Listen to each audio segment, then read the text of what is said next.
So in this video we're going to talk about simple texturing, and the first thing we do, as always, is to go ahead and create a new project. So I'm going to go to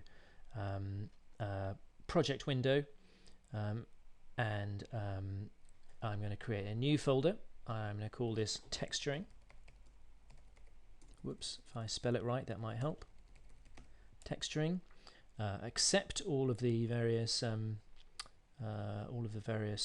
let's call it texturing basics. That's nice and clear, and in fact I'll have a little underscore in there. Texturing basics, that looks nice. Okay, accept. Now I'm going to set to that project, so I'm going to go to File, Set Project, Texturing Basics, and Set. And what I want to do is create some simple textures, and to do that I'm going to create a primitive sphere. So I'm going to go to Create Polygon Primitives Sphere, open up the options box, go to Edit, Reset Settings, and Create. And there we go. Now I've got a little sphere, and I can, if I take a picture of this little sphere right now, I'm just going to get a little ball like that. Actually, let's create a little plane for our ball to sit on. So let's go to Create Polygon Primitives Plane, Options box, Create, and there's our little plane. Okay, and I'm just going to make that a little bit bigger. I'm just going to scale that up. And right now, in order to do this, by the way, I'm holding down the Shift key with my left thumb, and I'm using the middle mouse to drag over the yellow square in the center, so that all of these controls, so that the plane expands in X and in Z by the same amount. Now I'm going to hit 5 in my keyboard. So now we've got a ball on a plane. And if I go to render and just take a little picture, there you go. That's what we've got. We've got a little ball on the plane. So if we want to assign textures to these things, let's say let's imagine our scene. Let's say we've got a tennis ball, so let's make it green. What we do is we right click on the ball, you go to Assign Favorite Material, Lambert, and that will create a Lambert, which is a kind of shader to which we will attach the texture. And we can see the shader up here. It's called Lambert 2, and I'm going to rename it, and I'm going to call it Ball Texture, or rather Ball Material. We can find that in the texture editor, which in Maya is actually called the Hypershade. So if I go to Window, Rendering Editors, Hypershade, that will pull up the texturing editor. It should be called the texturing editor, but it isn't. It's called the Hypershade. I mean, I suppose really it's shader. You could think of it as a shader editor as well. So there's our ball material. That's what we've got. I'm just going to minimize the Hypershade for now. And I'm going to go into the color band here. Just click on that, and this is going to give us some colors, basically a color wheel. So I'm going to make this a little green tennis ball like that. And I'm going to say, well, now let's go ahead and take a picture of that. Let's see, let's just do a little quick render of that image, and now we see we've got a green ball. Okay, so this is the beginnings of texturing. What we've done is created a material, or a shader, which was the Lambert, and then we assigned a texture to it. In this case, the texture was just a simple color.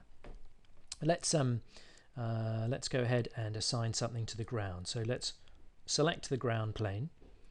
Actually, we should go ahead and name these things. So I'm going to go to Window, Outliner, P-Sphere 1, I'm going to call that tennis ball, and P-Plane 1, I'm going to call that ground plane.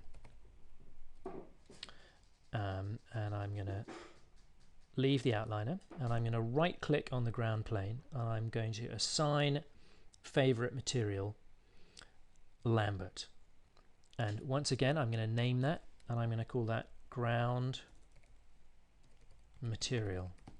Very important to name everything in Maya. You will get really confused about what is what unless you name things as you go along. Now let's click on the color swatch, and let's make this brown. I suppose it could be bouncing on green grass, couldn't it? But let's say it's brown. Let's say it's bouncing on sort of, end of summer, kind of rather faded out ground. Okay, now let's take a picture of that. Okay, so now we've got a ball. We've got no shadows. There's no lighting here or anything, so it looks a bit odd because there's no shading to it. I mean, no lighting to it and no shadows. But we're getting there. We're starting to get some kind of idea of how to start applying materials. And what you can do this with any object at all. You can always assign colors to almost any object in Maya. Now let's do something ever so slightly more complicated. Let's actually use a file-based material, and I'll show you how that works. So the first thing we want to do is go and find a file,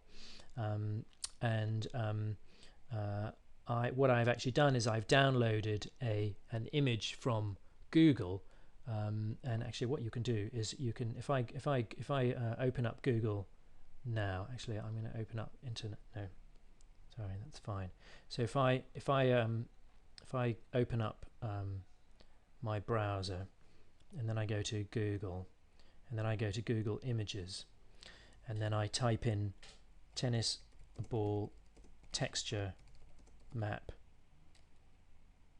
that will pull up a whole ton of images, and I have selected one of these in order to use.